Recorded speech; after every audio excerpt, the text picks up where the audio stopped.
Assalamualaikum warahmatullahi wabarakatuh. Saudara-saudaraku sebangsa dan setanah air, wabil khusus warga DKI Jakarta yang saya banggakan. Warga DKI Jakarta pasti merasakan betapa Bapak Anies Baswedan telah berhasil menata kata,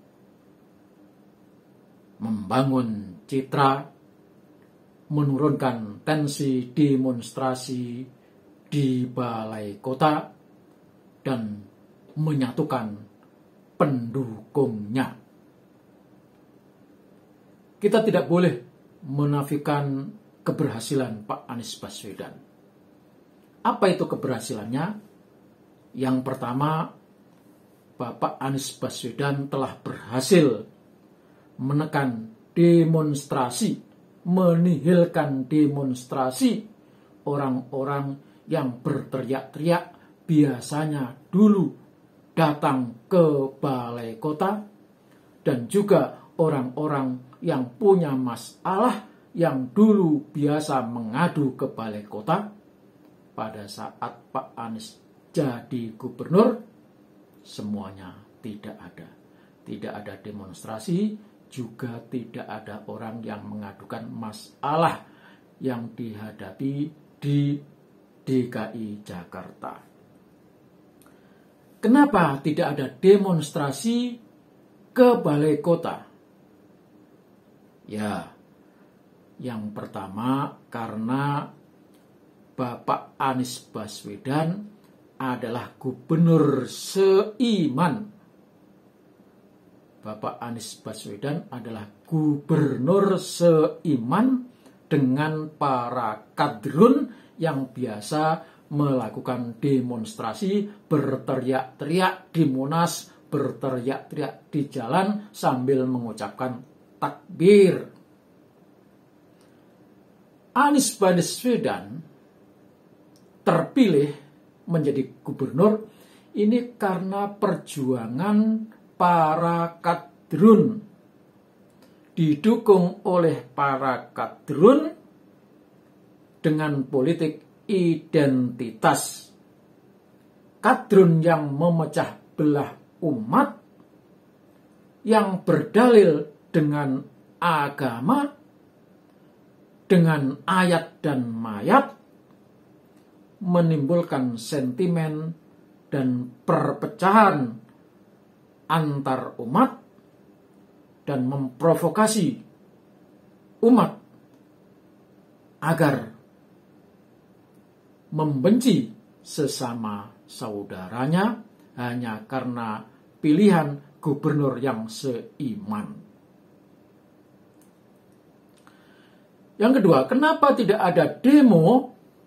Karena para kadrun sudah ditutup mulutnya dengan berbagai hidangan. Banyak dari mereka yang diangkat menjadi pejabat dan mendapat kompensasi. Ormas-ormas yang selama ini rajin menyalak menjadi pendukungnya, sekarang laksana piaraan yang tunduk di hadapan majikannya. Mereka tidak lagi berdemonstrasi di balai kota, tetapi demonstrasinya diarahkan ke Istana Presiden. Karena orang tahu Anies Baswedan adalah antitesis Joko Widodo. Kebalikan secara total apa yang dilakukan oleh Joko Widodo. Kalau Joko Widodo membangun, maka Anies Baswedan yang merusak. Kalau Jokowi menyambung, maka Anies yang memutus. Begitu. Maka demo diarahkan kepada Jokowi yang ada di Istana Negara. Keberhasilan yang kedua, Anies Baswedan berhasil menyatukan kadrun se-Indonesia. Luar biasa. Kadrun yang punya misi mendirikan khilafah, membangun negara syariah,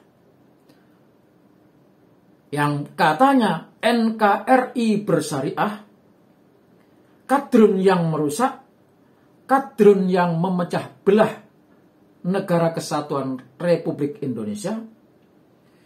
Mereka semuanya sangat memerlukan tokoh kuat yang punya akses dengan partai politik. Kenapa Anies yang dipilih? Karena Anies punya akses ke politik setelah tamat menjadi gubernur.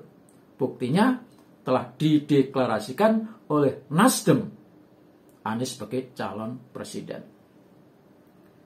Kenapa kadrun tidak mencalonkan Habib Rizik? Karena Habib Rizik itu sebetulnya hanya ngomong doang, bikin koar-koar doang, tidak punya akses ke politik. Dan semua orang tahu jejak rekamnya Habib Rizik. Nah, kadrun memerlukan tokoh yang bisa masuk ke politik. Nah, Habib Rizik, politik mana saja pun, partai manapun tidak akan pernah menerima Habib Rizik. Jangankan dicalonkan sebagai presiden, menjadi anggota partai pun pasti ditolak. Nah, itu sebabnya kesempatan menyatu dalam mendukung Anies Baswedan. Ini artinya Anies Baswedan menjadi tokoh pemersatu kadrun se-Indonesia. Dengan dukungan mereka, Anies Baswedan dulu bisa terpilih menjadi Gubernur DKI Jakarta. Pengalaman sebagai gubernur yang telah mengiyakan, menyetujui, mendukung apa maunya para kadrun itulah yang dijadikan modal harapan kalau nanti Anies menjadi presiden, apa yang menjadi mau kadrun lewat tangan Anies akan dilaksanakan atau diwujudkan di negeri Indonesia ini. Maka tidak heran kalau kemana-mana Anies Baswedan dikerubuti kadrun. Kemana Anies melangkah, di sana sudah disiapkan sekumpulan kadrun dari berbagai penjuru. Kadrun siap memobilisasi ke daerah mana saja. Di Jakarta, kadrun datang. Di Surabaya, kadrun datang. Di Medan, kadrun datang. Sebenarnya yang datang ke Jakarta, ke Surabaya, ke Medan, ya itu saja, tidak ada orang lain.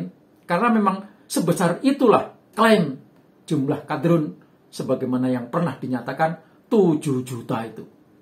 Dan yang datang, saya yakin tidak lebih dari 500.000. Dan 500.000 inilah yang dimobilisasi oleh pendukung Anies atau tim suksesnya Anies untuk mengikuti Anies kemana saja agar citranya terbentuk seakan-akan Anies dielu-elukan, diinginkan oleh rakyat menjadi presiden. Catat itu ya. Yang ketiga, keberhasilan Anies Baswedan, dia berhasil mengelabui rakyat. Ingat dulu waktu kampanye pemilihan gubernur DKI Jakarta, banyak kata-kata indah yang diucapkan oleh Anies Baswedan untuk mengelabui dan menarik simpati. Setelah tidak menjabat gubernur, sekarang ini rakyat baru sadar kalau tertipu oleh kesantunan dan kata-kata yang indah keluar dari mulutnya. DP rumah 0% misalnya. Coba bayangkan berapa yang dicapai? Hanya 0,003%. Janji apa itu?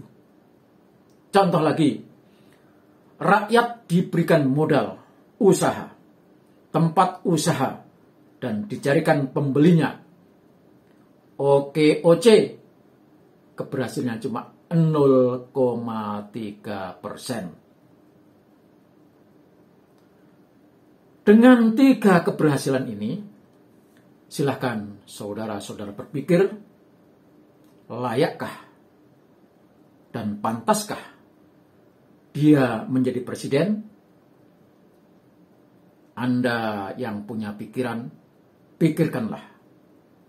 Kecuali kalau memang pikiran Anda sudah dicuci dan terisi penuh dengan kebencian kepada lawan-lawan atau orang-orang yang selama ini ada di pihak pemerintahan.